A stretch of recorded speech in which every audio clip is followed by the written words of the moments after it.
자, 이번 시간에는 최의 가치에 대해서 생각해 보려고 합니다. 코어 밸류스예요. 조직의 본질적이면서 변하지 않는 지속적인 신념이나 신조가 유지되도록 도와주는 것이 바로 핵심 가치이죠. 이 가치는 조직의 비전, 프로그램, 지속성, 유효성, 그리고 적용성 등을 확고히 해주는 데 많은 도움을 주고 있습니다. 그래서 이 조직이 옳은 길로 가고 있는지, 목표를 달성했는지에 도움이 됩니다. 마찬가지로 제가 여러분에게 열거되는 이 체의 핵심 가치는 체의 비전이 왜곡되거나 손상되지 않도록 해주고 올바르게 발전이 되도록 하는 데에 기준점이 된다고 생각하시면 돼요. 체의 핵심 가치는 다음과 같습니다. 첫 번째, 통합과 총체적 사역입니다. 우리는 개인적으로 예수님께서 명령하신 모든 것에 순종해야 합니다. 사람들의 영적인 필요에 대해 전도와 자살훈련, 성경 공부뿐만 아니라 육체적인 필요에 대해서도 통합적으로 실시해야 합니다. 우리는 육체적, 정서적, 사회적, 그리고 영적인 통합적인 관계를 이해하고 있죠. 나는 목회자 선교사이니까 교회 개척과 전도, 제자훈련만 하겠습니다 라는 식의 생각은 하지 않았으면 좋겠습니다. 복음 진영에서는 나는 복음 전파만, 진보 전형에서는 사회 참여만 하겠다고 하는 이 이분적인 생각과 사역이 아니라 통합적으로 인터그레이션, 홀리즘, 홀리스틱, 이 통합적으로 그리고 총체적으로 사역에 임해야 합니다. 그러기에 체 프로그램은 전인격과 지역사회의 변화와 완전한 개발을 위한 내용으로 구성되어 있습니다. 참고로 2010년 케이프타운에서 열린 제3차 로잔 대회에서도 이 부분을 통정적 선교라는 단어를 사용하면서 복음의 선포와 복음의 증명을 명시하였습니다. 잠시 읽어드릴게요. 통정적 선교는 복음의 선포와 복음의 증명이다. 그것은 단순히 복음 전도와 사회 참여가 서로 나란히 이루어진다는 것이 아니다. 오히려 모든 삶의 영역들에서 우리가 사랑하고 회개하라고 사람들에게 요청하는 것처럼 통정적 선교 안에서 우리의 선포는 사회적 중요성을 갖는다. 그리고 우리가 예수 그리스도에 변혁하는 은혜에 대한 증거를 담지 않는 것처럼 우리 사회 참여는 복음 전도적인 중요성을 갖는다. 만일 우리가 세상을 무시한다면 세상을 섬기라고 우리를 보내신 하나님의 말씀을 배반하는 것이다. 만일 우리가 하나님의 말씀을 무시한다면 우리는 세상에 가져갈 아무것도 없게 된다. 두 번째 핵심 가치는 가난하고 소외된 사람들을 향한 헌신입니다. 예수님께서는 가난한 사람들에게 좋은 소식을 전파하러 오셨습니다. 우리가 예수님의 대사로서 가난하고 소외된 자들에게 하나님의 사랑을 전해야 한다는 것은 너무나 당연한 일이죠.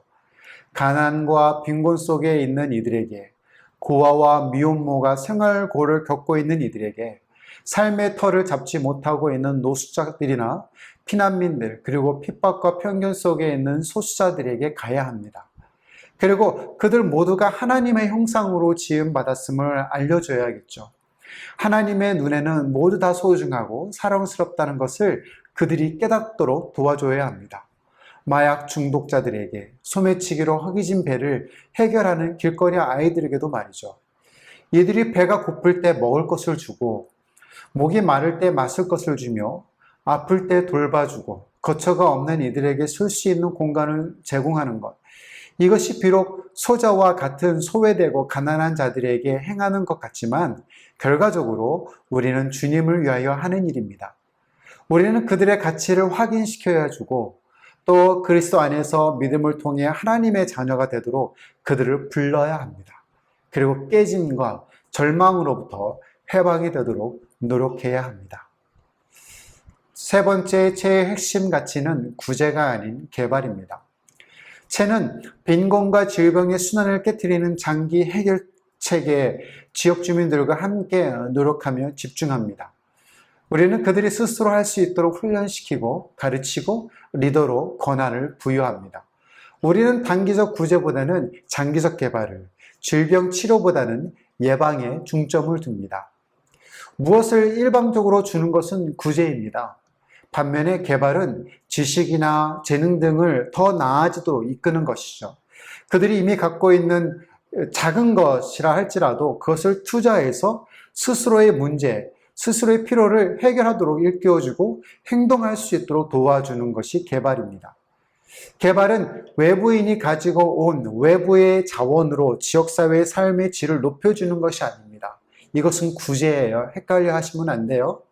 개발이라는 단어를 사용하면서 구제의 형태로 사역하는 경우를 종종 봐요. 왜냐하면 개발이라는 단어의 의미를 오해했기 때문입니다. 그 오해는 개발한다고 하면 유형적으로 뭔가 새로워지는 것을 그리죠. 어떤 방법으로 동원해서라도 새롭게 만드는 것, 그래서 길을 깔아주고 집을 주워주고 생계용 가축을 구입해주고 우물을 시추해주는 행위, 그것을 개발이라고 생각을 합니다. 그러나 그것은 개발이 아니라 구제입니다. 다시 언급을 하면 위와 같은 행위에 앞서 먼저 지역 주민들이 스스로 깨달아야 합니다. 그러기 위해서는 오랜 기간 동안 훈련팀은 지역 주민들을 교육하고 훈련을 시켜야 해요. 그리고 내부적인 관점에서 그들의 문제를 그들의 시각으로 바라보고 그들의 방식으로 해결할 수 있도록 돕는 조력자가 되어야 합니다. 구제는 현지인들의 의존성을 높여주고 외부 자원들을 소진시키는 지름길입니다. 하지만 개발은 지역 주민들이 스스로 하게 해주므로 자립과 지속성과 그리고 배가 재생산의 효과를 얻을 수 있습니다. 또 다른 채의 핵심 코어는 지역사회의 소유권과 주도권입니다. 오너십을 얘기를 하는 거예요. 채는 구제가 아니라 개발하는 것을 위해서 언급을 했죠. 구제는 외부 자원이 외부인에 의해 지원이 되거나 관리가 되기 때문에 소유권과 주도권은 외부인에게 있습니다. 하지만 개발은 지역 주민들이 최대한 지역 자원을 사용하기에 소유권과 주도권은 내부인, 지역사회 주민들에게 있죠. 지역사회 주민들이 사역의 주인의식을 가지고 스스로 참여하고 주도해 나가도록 하는 것입니다. 지역 주민들이 주인의식 없이 수동적 형태로 참관하는 경우가 많아요. 예를 들면 지역에 우물이 필요해서 선교사가 외부 자원을 가지고 와서 우물을 시추해 주었어요. 그 우물은 누구의 것이 될까요? 비슷한 질문으로 만약에 우물 펌프가 고장이 났을 때 누가 고치겠습니까? 현지인들은 외부인 선교사가 와서 시추를 했기 때문에 우물의 주인은 선교사이고 펌프가 고장 났다면 당연히 선교사가 고칠 것이라는 생각을 해요. 그리고 그들은 선교사가 펌프를 고쳐주기 전까지 그 우물을 사용하지 않습니다. 비록 자기네가 힘들어도 말이죠. 현지 교회도 마찬가지예요. 선교사가 지은 교회 건물은 그 지역 목회자의 것이 아니라 후원해준 선교사의 것이라고 생각을 합니다. 그래서 건물 수리나 심지어 교회에서 납부해야 할 공과금을 선교사의 손을 빌리는 경우가 많이 있어요. 이유는 간단합니다. 주인의식이 없기 때문입니다. 지역 주민들이 함께 하지 않았기 때문입니다. 반대로 선교사나 사역팀이 지역 주민들이 자기네 문제를 발견하고 그것을 스스로 해결할 수 있도록 도와준다면, 그래서 우물을 자기네 방식으로 시추하고 교회 건물까지 자기네 손으로 건축을 한다면 그 주인의식은 누구에게 있을까요? 그 일을 한 지역 주민들에게 있습니다. 작은 문제가 발생하더라도 그 문제를 해결하기 위해 지역 주민들이 스스로 나서게 되고 주인의식이 있고 없고 문제는 함께함의 문제입니다. 제 학습 방식은 참여식 방식으로 참여하고 있습니다. 쟤는 지역 주민들이 자신들의 개발 프로그램이나 교육에 적극적으로 참여하도록 인도를 하죠. 그래서 참가자들을 참여시키는 학습 방법을 사용하는데요. 이것을 랩사스라고 합니다. LEPSAS. 한국 발음식으로 랩사스라고 얘기를 해요.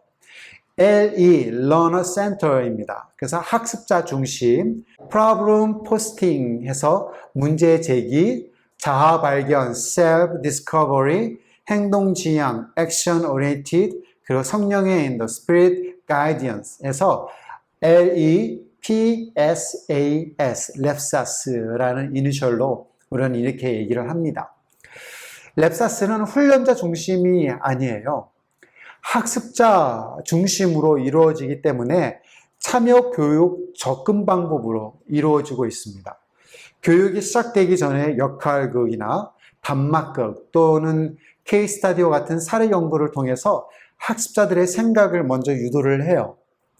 또 각 항목별 질문들을 학습자들에게 주고 그들은 소그룹 안에서 토론하고 발견한 내용들을 기록하고 전체 그룹에서 발표를 합니다. 이때 훈련자는 학습자들로부터 나오지 않는 정보나 지식을 제공하고 옳음에 대해서는 칭찬, 격려와 칭찬을, 그름에 대해서는 연관성 질문들을 계속 던져서 바른 정보를 가질 수 있도록 돕는 역할을 합니다. 그래서 훈련자는 교사가 아니라 학습을 돕는 도우미로 존재해야 돼요. 체의 핵심 가치는 배가와 운동입니다. 체의 목표는 단순한 프로젝트가 아닌 운동입니다. 무브먼트예요. 이 훈련을 받은 사람이 다른 사람을 훈련시키는 양도, 트랜스포머블 되는 거죠. 양도 가능한 개념입니다. 우리는 최대한의 현지 자원을 사용하고 또는 맥가이버식 적정 기술을 사용하여 문제를 해결하도록 돕죠. 뿐만 아니라 이 해결법을 이웃에서 다른 이웃으로 전달될 수 있도록 합니다. 반면에 국제구호 및 개발기관 NGO라든가 교회나 그리고 정부 차원에서도 협력과 비전을 구축해서 이 운동을 함께 전개해 나갈 수 있어요. 한 지역사회 내에서 총체적 변화가 일어나면 이웃의 다른 지역사회에 그대로 파급되어 동일한 사역의 배가가 일어납니다. 또는 변화가 일어난 지역사회는 훈련팀에게 다른 지역사회를 소개해줘요. 그리고 소개해준 지역 주민은 타 지역사회에 연결시켜주는 촉매제의 역할을 하거나 훈련팀의 일원으로 동역하기도 합니다. 배움과 경험을 통해서 변화가 된 지역 주민들은 다른 지역 주민들 대상으로 자기네들이 경험하고 문제를 해결한 것들을 나누게 되죠. 외부자가 아닌 내부자 중심으로 말입니다. 통합적이고 그리고 전인적으로 지역사회 개발을 주도해 나가는 것입니다. 이것이 배가이고 재생산입니다. 섬김의 리더십이에요. 어느 조직이나 단체에서 전체를 이끌어가는 위치에 있는 사람들이 필요하죠. 그들은 의사를 결정하고 구성원들을 행동하도록 만드는 자들입니다. 우리는 그들을 지도자, 리더라고 얘기를 해요. 심지어 두 명이 모인 만남 가운데서도 의사를 결정하고 행동하도록 하는 리더가 있잖아요. 때로는 사회 조직에서 기능적으로 우수한 리더를 필요로 하거나 그것들을 리더에게 요구하기도 합니다. 왜냐하면 리더는 길을 효율적으로 합리적으로 만들어가는 사람이기 때문이죠. 리더는 리드해가는 사람이기 때문입니다. 목표를 제시하고 구성원들에게 동기부여를 해서 조직이 원활한 결과물이 나오도록 하는 자들이라고 생각을 하기 때문이죠. 체에서는 섬김의 리더십을 가르치고 본을 보입니다. 그 이유는 아주 간단해요. 예수님은 우리의 모범이시기 때문입니다. 우리는 그분의 겸손과 그분의 사랑과 그리고 그분의 섬김을 본받으려고 노력을 합니다. 천국에서 가장 큰 자가 누구라고요? 모든 사람의 종으로 섬기는 자라고 예수님께서 여러 차례 말씀하셨잖아요. 마태복음 20장 26절로 27절 현대인 성경이에요. 너희 중에 누구든지 크게 되고 싶은 사람은 남을 섬기는 사람이 되어야 하고 으뜸이 되고 싶은 사람은 남의 종이 되어야 한다. 훈련팀뿐만 아니라 체요원들도 섬김의 리더십을 모델로 삼고 사람들의 필요에 부응하기 위해 수고하며 헌신해야 합니다. 체사역지의 한 곳인 희낙딱간이라는 마을이 있었어요.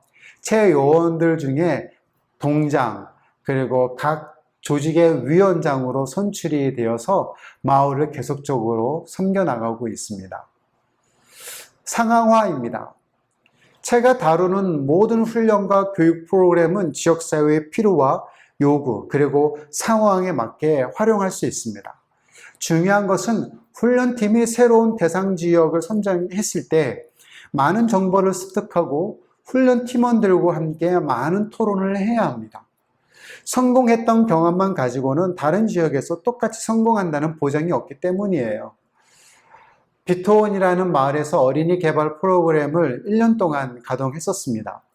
매주 120명 이상의 지역 어린이들이 이 프로그램에 참여했죠.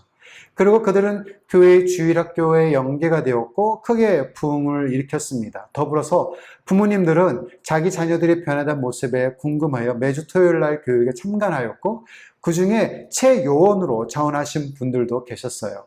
성공적인 사역이었습니다. 이런 경험을 가지고 깔루비안이라고 하는 마을로, 도심지에 있는 마을이에요. 깔루비안 마을로 새로운 사역지로 결정을 했습니다. 이것은 훈련팀 중에 사촌이 동장으로 있어서 좋은 환경에서 쉽게 시작할 수 있었어요. 그러나 상황화되지 않았던 프로그램과 가정으로 인해서 이 어린이 개발 프로그램인 CDP 이후에 다른 프로그램을 그 마을에 접목할 수가 없었습니다. 체를 통해서 한 사람의 총체적으로 변화가 이루어지고 변화된 개인들이 모여서 소 단위부터 변화를 주도하며 변화된 지역 주민들이 세운 그들의 교회가 있고 그 교회가 속한 지역사회를 변화시키고 더 나아가 그 변화된 지역사회가 다른 지역사회에 영향을 발휘할 수 있도록 한다면 어떨까요?